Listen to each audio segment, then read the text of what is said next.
Have you ever worked all night long on something, put in all your effort, and still come up with nothing? It can feel so discouraging, right? Well, today we're going to talk about a group of fishermen who knew that feeling all too well. Picture this. It's early morning on the Sea of Galilee. Simon Peter and his friends, all professional fishermen, are washing their nets by the shore. They look exhausted.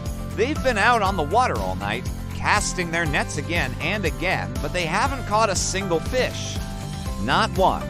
They're probably tired, frustrated, and ready to just go home and get some sleep. As they're cleaning up, a crowd starts to gather around a man named Jesus. He's teaching by the water's edge, and soon, so many people have come to listen that he needs a little more space. He spots two empty boats by the shore, one of them belonging to Simon.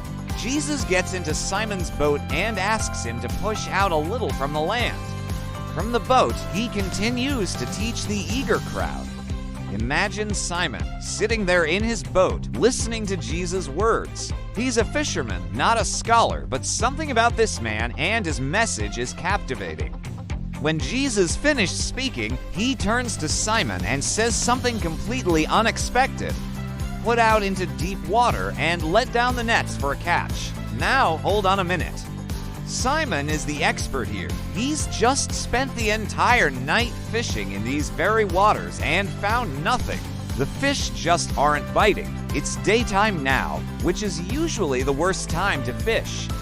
Every bit of his professional experience is telling him this is a waste of time. He even says, "Master, we've worked hard all night and haven't caught anything." You can almost hear the weariness in his voice. But then he adds something that changes everything.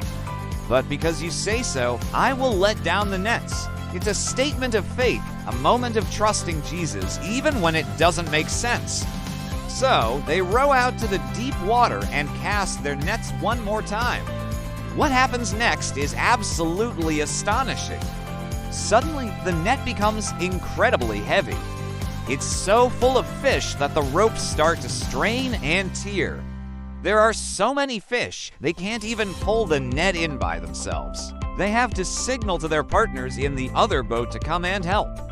Soon, both boats are filled to the brim with fish, so full that they actually begin to sink. Simon Peter is just stunned. He falls to his knees before Jesus and says, "Go away from me, Lord. I am a sinful man." He's completely overwhelmed by this display of power. He realizes he's in the presence of someone truly divine, but Jesus reassures him, saying, "Don't be afraid. From now on you will fish for people." In that moment, Simon, along with his partners James and John, left everything behind: their boats, their nets, their record-breaking catch to follow Jesus. It was a catch that changed their lives forever. Subscribe for more amazing stories from Jesus' life. Thanks for watching.